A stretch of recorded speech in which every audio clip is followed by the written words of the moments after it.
नमस्कार मित्रांनो, मी शिवराज जाधव। आज आपल्या सर्वांचे प्रकल्प दिशा या स्पर्धा परीक्षा मार्गदर्शन केंद्रामध्ये स्वागत आहे। हे स्पर्धा परीक्षा केंद्र ग्रामीण भागातील तसेच शहरी भागातील जे स्पर्धा परीक्षेची तयारी करणारे युवक आहेत त्यांच्यासाठी मोफत मार्गदर्शन करण्याकरिता सुरू करण्यात आलेले आहे। स्पर्धा परीक्षा करीत असताना विद्यार्थ्यांना विविध समस्या येत असतात, परंतु जे यशस्वी व्यक्ती आहेत यांच्या अनुभवाचा त्यांना फायदा व्हावा याकरिता आज मी कसा घडलो ही सिरीज चालू केलेली आहे। आज त्याचा हा पहिला भाग आहे। यामध्ये आज आपण सर्वप्रथम मुलाखत घेणार आहोत भंडारा अप्पर पोलीस अधीक्षक श्री ईश्वर कातकडे सर आपले या मी कसा घडलो याच्या सिरीजमध्ये सर्वप्रथम स्वागत आहे। थँक्यू। तसं तर मित्रांनो, जे यशस्वी व्यक्ती असतात त्यांना वेगळ्या ओळखीची गरज नसते, त्यांचं कार्य हीच त्यांची ओळख असते। परंतु आपण आज जे आलेले आपले ईश्वर कातकडे सर आहेत त्यांचा आपण एक परिचय करून घेणार आहोत। सर, आपल्याबद्दल सांगा। माझ्याबद्दल सांगायचं तर मी ईश्वर मोहन कातकडे। माझं मूळ गाव हे अहिल्यानगर जिल्ह्यातील शेवगाव तालुक्यातील ठाकूर नेमगाव आहे। माझं 4थीपर्यंत शिक्षण गावामध्ये झालं, त्यानंतर 5वी ते 10वी तालुक्याच्या ठिकाणी शिक्षण झालं, त्यानंतर 11वी आणि 12वी सायन्स शेवगाव याच ठिकाणी केलं आणि त्यानंतर मी 12वीच्या नंतर डिप्लोमा इन एज्युकेशन 2 वर्षाचा कोर्स केला आणि प्राथमिक शिक्षकाची नोकरी करत करत त्यानंतर मी MPSCमधून 2011 साली DYSP पदावरती सिलेक्शन झालं आणि 2022 साली माझी अप्पर पोलीस अधीक्षक म्हणून भंडारा जिल्ह्यामध्ये पोस्टिंग झालेली आहे। सध्या मी या ठिकाणी काम करत आहे।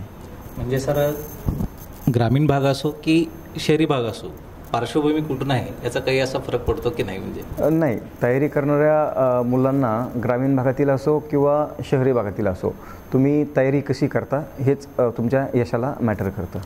सर, मग आपल्या कौटुंबिक पार्श्वभूमीबद्दल थोडं सांगता का?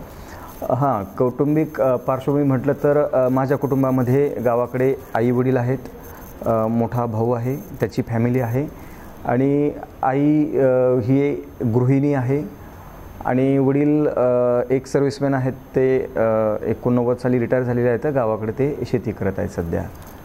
म्हणजे सर, की ग्रामीण भागातील व्यक्ती देखील एवढ्या मोठ्या पदावरती देखील पोहोचू शकतो की त्याला ग्रामीण भाग असो की शहरी भाग कुठला याचा काही असा फरक पडत नाही असं म्हणायचं आपल्याला? हो, ग्रामीण भागातील असो किंवा शहरी भागातील असो, तुम्ही मेहनत किती घेता, तुम्ही अभ्यास कसा करतायत आणि तुम्ही यश कसं मिळवताय हेच मॅटर करतं। बाकी तुम्ही कुठे राहता, कसं राहता, गरीब आहात, श्रीमंत आहात, त्याचा फारसा काही यशामध्ये फरक पडत नाही।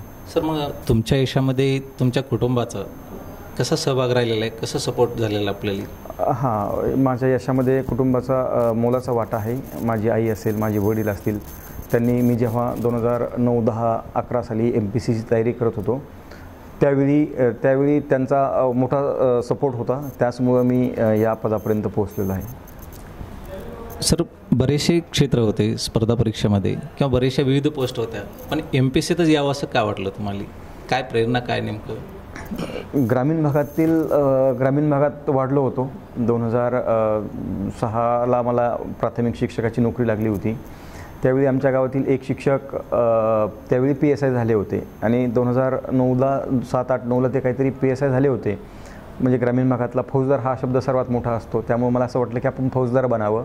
फौजदार बनता फौजदार नाही बनलो, परंतु पुढच्या वर्षी अभ्यास करून मात्र DYSP बनलो। तुमचं सर कौतुक करावं तेवढं कमी आहे की ग्रामीण भागातून आपण DYSP पदापासून ते ॲडिशनल SP पर्यंत आपला हा प्रवास खरंच या विद्यार्थ्यांना प्रेरणादायी असा आहे। तर मग आपण तयारी कुठे केली आहे? खरं तर मी प्राथमिक शिक्षकाची नोकरी करत होतो। 10 ते 5 या वेळेमध्ये विद्यार्थ्यांना शिकवण्याचं काम करायचो आणि जो उरलेला वेळ असायचा रात्री 9 ते 12 या वेळेमध्ये मी सेल्फ स्टडी करायचो, स्वतःच पुस्तक वाचायचो आणि एक्झामच्या वेळी मात्र एखादा महिना मात्र रजा टाकून पुणे किंवा औरंगाबाद, सध्याचं संभाजीनगर या ठिकाणी जाऊन अभ्यास करायचो आणि परीक्षा दिली। त्यामध्येच 2009ला मी क्वालिफाय बट नॉट रिकमेंड झालो होतो आणि 2010 साली 10च्या ॲडव्हर्टाईजमध्ये की जो निकाल 2011 साली लागला, त्या परीक्षेमध्ये मी ऑल ओव्हर महाराष्ट्रामधून फर्स्ट रँकने उत्तीर्ण झालो होतो. सर, आपण ऑल ओव्हर महाराष्ट्रातून 1 नंबरच्या रँकनं उत्तीर्ण झाला आहात, याबद्दल देखील आपले अभिनंदन. थँक्यू.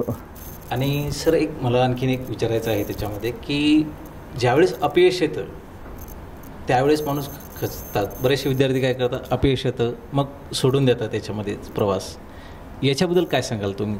हां, यातून एक सांगू इच्छितो की अभ्यास करत असताना पहिल्याच प्रयत्नात यश येईलच याची शाश्वती नाही. कारण स्पर्धा परीक्षा या शब्दातच स्पर्धा हा असा शब्द आहे.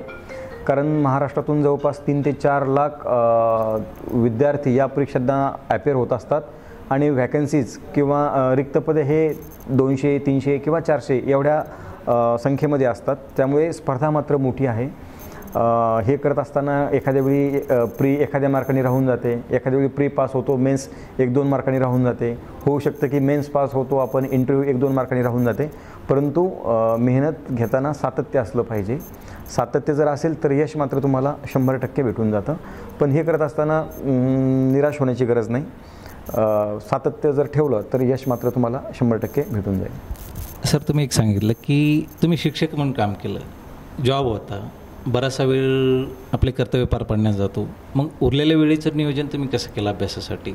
हां, तर माझा अभ्यासाचा शेड्यूल असा होता की डेली रात्री 9 ते 12 या वेळेत कोणीही डिस्टर्ब करत नसतं.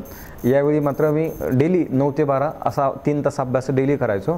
आणि जेव्हा एक्झाम किंवा MPSCच्या जेव्हा परीक्षा यायच्या त्यावेळी मात्र एक्झाम आल्यानंतर एखाद्या महिन्यात सुट्टी टाकायची आणि 10 ते 12 तास अभ्यास करायचा.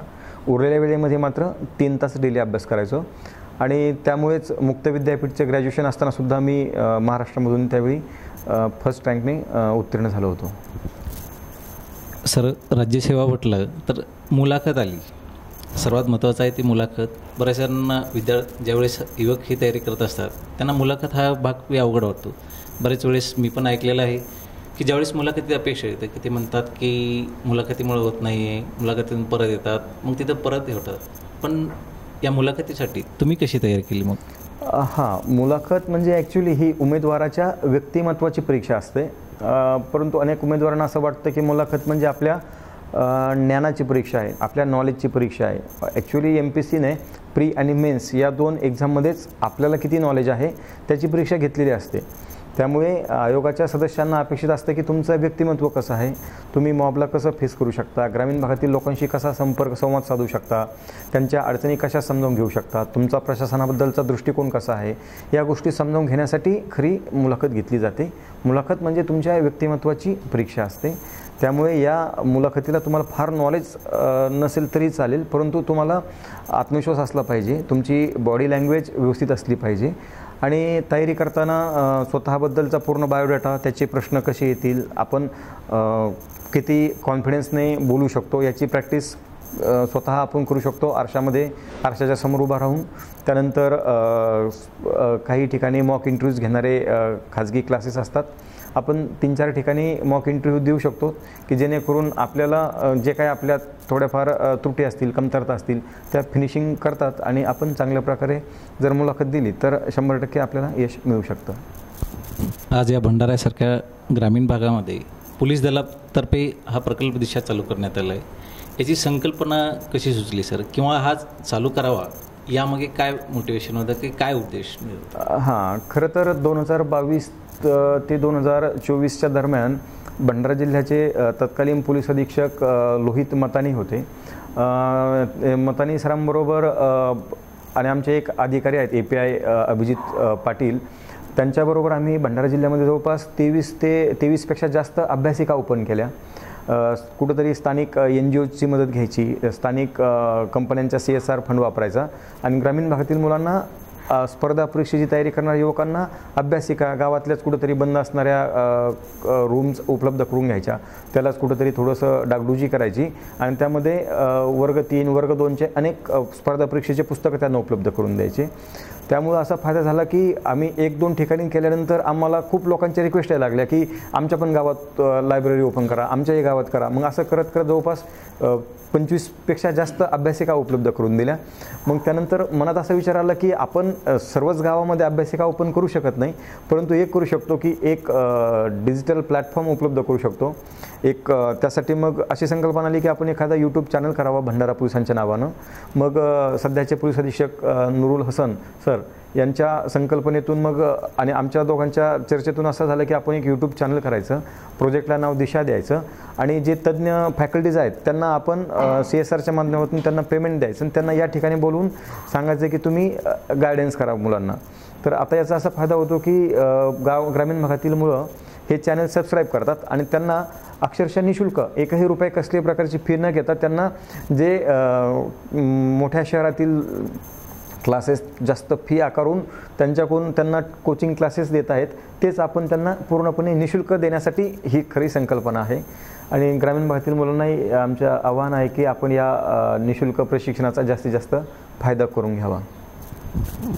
म्हणजेच सर एक पोलिसिंगसोबत आपण एक सामाजिक बांधिलकी पण जपलेली आहे या पोलीस दलानं.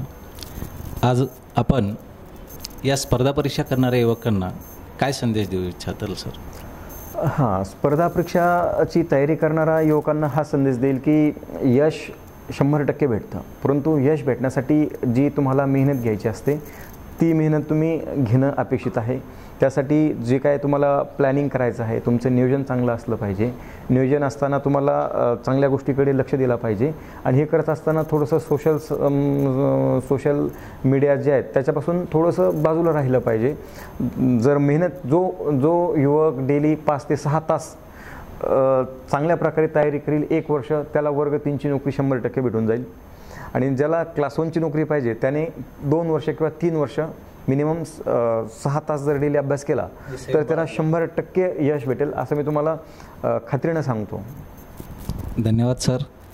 आज आपल्याकडं अप्पर पोलीस अधीक्षक भंडारा ईश्वर कातकडे सर आले. त्यांनी वेळात वेळ देऊन आपल्यासाठी अनमोल असं मार्गदर्शन केलं. पुनश्च एकदा या दिशा प्रकल्पामार्फत सर आपले आभार व्यक्त करतो. धन्यवाद. थँक्यू.